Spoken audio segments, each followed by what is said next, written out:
Hello guys, welcome to First Step Future India. I hope you are doing good, studying well. So in this chapter, in this video, we're going to see about NCERT Class 6 History book, our past one. In that chapter 6, new questions and ideas. The previous chapters of this book tells us how human civilization started, how they evolved, how they survived in the wild, and the Harappan civilization and their settlement nearby the river banks and mountain valleys.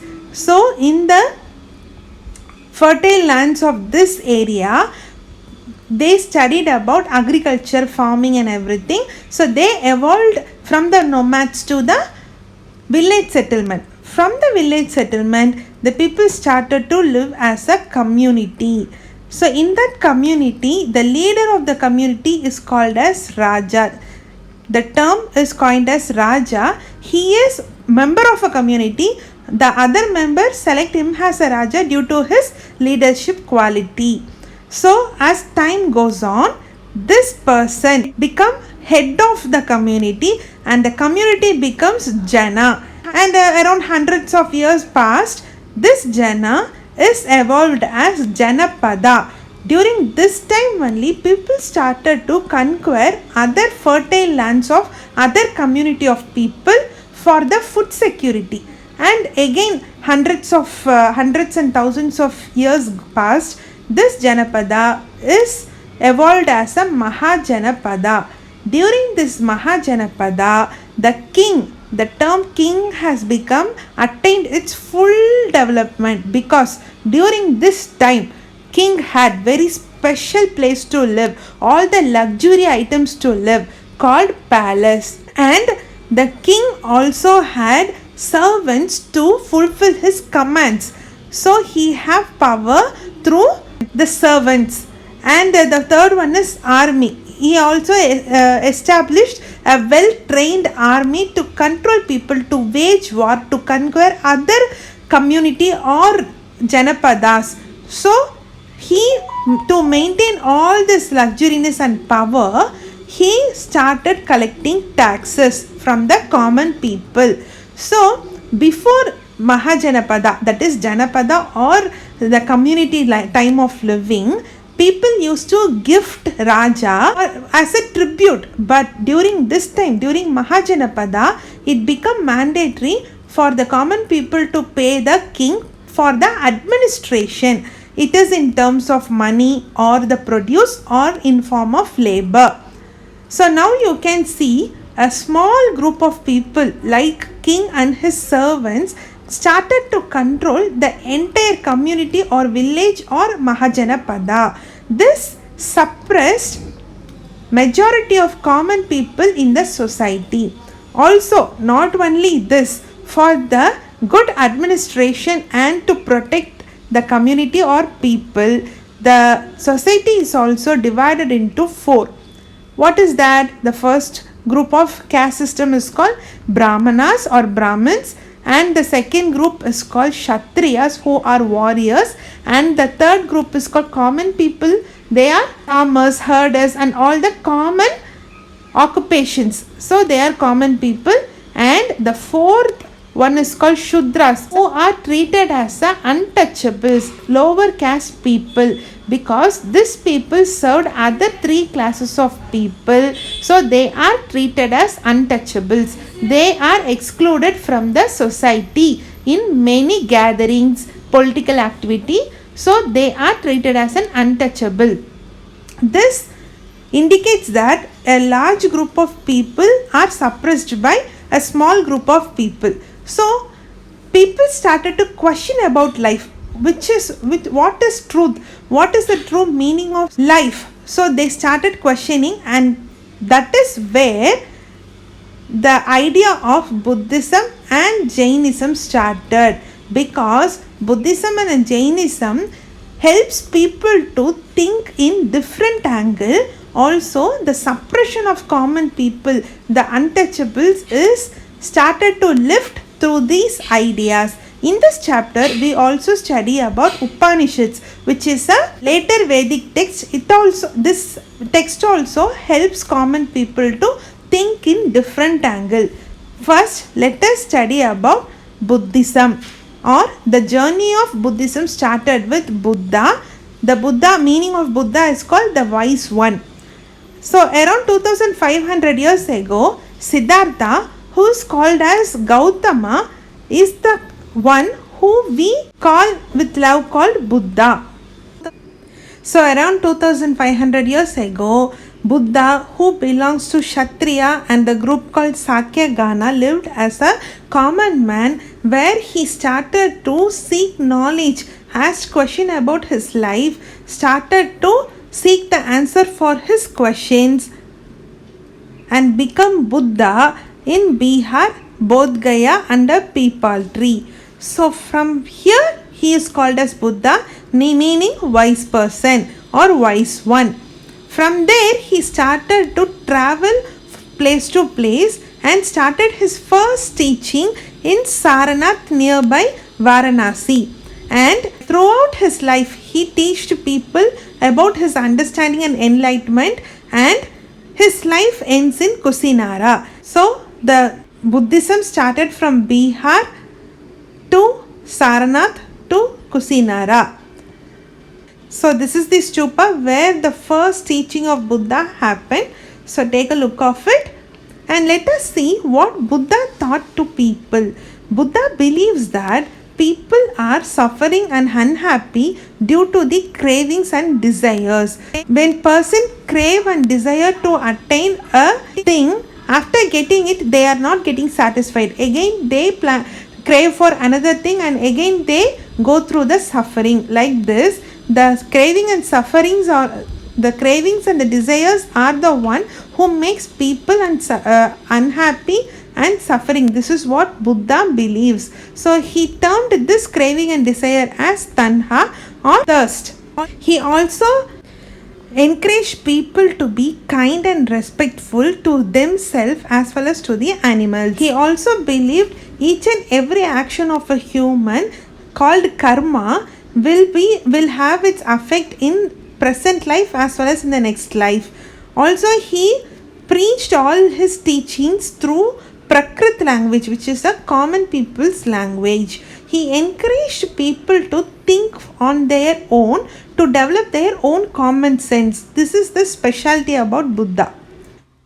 From the story of Kisagothami, we can understand the teaching style of Buddha. Kisagothami is a woman who had a son and he is dead. So she begged people to bring him back to life. So one person took her to the Buddha and explained the situation to him. So to bring him back to life, he demanded handful of mustard seed from the house where the death never ever happened. Obviously there is no such a house, right? So from this story people understand that death is a part of life and we have to accept it and move on. So this is how he taught people about the true meaning of life and enlightenment. So the next one is all about Upanishads. When Buddha was preaching and teaching people, there were other thinkers also who seeked answer for the difficult questions, like whether there is a life after death, why sacrifices are performed, why it should be performed, and is there anything permanent in this universe. Also, they believed Atman and Brahman are the permanent things even after the death. Atman is an individual soul and Brahman is a universal soul. So at the end of the time, both are same. So this is how the new thinkers think, and these thinkings and these findings are recorded in the Upanishads. So Upanishads are later Vedic texts, mainly the text of this book based on the dialogues, the question and answers. In this Upanishads there are 3 important persons, because as you know, the women and the slaves or low caste peoples are banished from reading and writing Vedas, right? Even during this tough time, Gargi women, who is a women thinker, participated in the learning and the debates in royal court. and Satyakama Jabala is a slave. So named after slave mother called Jabali. He is also a recognized one. Studied or educated under the Brahman teacher called Gautama. And other ideas are developed by the Shankaracharya. There were 6 systems of philosophy called Vaisheshika, written by Konada, Nyaya, written by Gautama, Samkhya, written by Kapila, Yoga by Patanjali, Purva Mimamsa, Jaimini, Vedantar Uttara Mimamsa, Vyasa. Friedrich Max Müller, who is a German-born British ideologist, says that these all systems were identified in different timeline, but at end of the time when all these ideas or systems put together, they are well developed and correlated with each other. Let us see the meaning of these systems in depth. Vaisheshika is a science of logic and futility of Maya. Nyaya is a logical quest for God and phases of creation. Yoga, it's a practice of meditation which helps to maintain our body and health. Sankhya, it is to eliminate physical and mental pains and receive liberations. Vedanta, it explains the divine nature of soul, Maya and creation. Mimamsa explains the Vedas. Vedas are eternal and divine. The next important person here is Panini, who is a grammarian, prepared the grammar for Sanskrit. Just like algebra, he used the short formula to prepare the grammar for Sanskrit. Now let us see the next idea called Jainism. So the last and 24th Tirthankara of the Jainas is called Vardhamana Mahavira. The journey of Jainism is also started around 2500 years ago, and he is also a Kshatriya prince of Licchahavis, and he belongs to the Sangha called Vaji. He attained the enlightenment by leading an hard and lonely life in the forest for 12 years. He also taught people simple doctrine that men and women, whoever it is, to attain enlightenment, they have to leave their homes, and also to follow ahimsa. To understand or to attract ordinary people, he also made his teaching through Prakrit, but the Prakrit language is nothing but a common people language which changes from place to place. The Prakrit language in Magadha kingdom is called as Mahadi. But compared to Buddhism, Jainism is very tough to follow, because the follower of Mahavira has to be absolute honest. There should be no lie even for a percent, and they must not steal, and men especially have to attain celibacy, and even they have to give everything including the cloth. They were called as Jainas, and the meaning of Jaina is a conqueror, comes from the word Jinna. To follow these strict rules, ordinary people felt very difficult to follow, especially when it comes to farmers, because to do agriculture they have to kill insects, right? So it is very tough for them to follow the Jainism, but it was easy for the traders to follow. The spread of Jainism are highly observed in the areas of North India, Gujarat, Tamil Nadu and Karnataka. Even today, you can highly see in Karnataka, Mysore region. I myself saw many people in Mysore. And the ideas of Jainism initially transmitted orally, but before 1500 years ago, they started to document their preaching and ideas, and even now you can find these documents in Vallabhi, Gujarat. But initially, the initial stages of Jainism were not recorded, they were transmitted orally. Now let us see what is Sangha is. Both Buddhism and Jainism founders, Mahavira and Buddha, belonged to Sanghas. Both Buddha and Mahavira insisted people to leave their homes to attain the enlightenment and knowledge, right? So for them to stay, they started the Sangha. Especially a Buddhist Sangha followed the rule book called Vinaya Pitaka.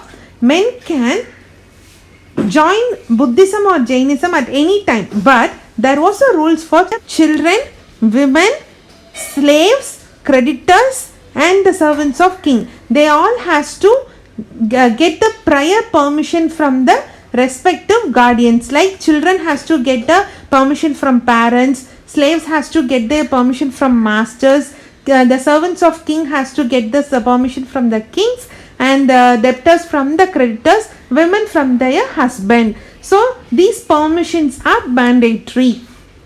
So in this Sangha, by following the Vinaya Pitaka, they lead the simple life. Every day they used to go to the village at the prescribed time to get the food.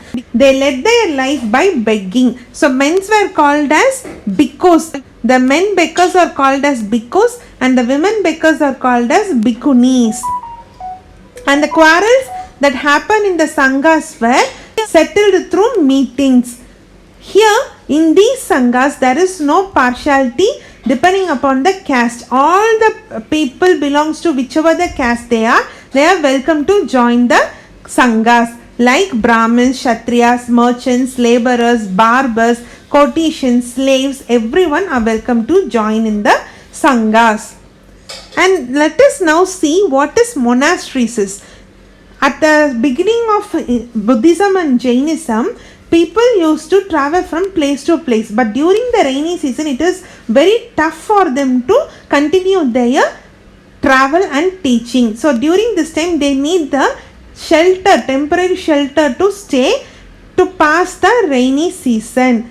But as time goes on, temporary shelters are converted into permanent shelters so that the monks' followers can be stayed at the same place. As you know, not all the persons can become the monks. Due to the strict rules and the way of living, the people who left their home served the monks who can become the nuns and monks.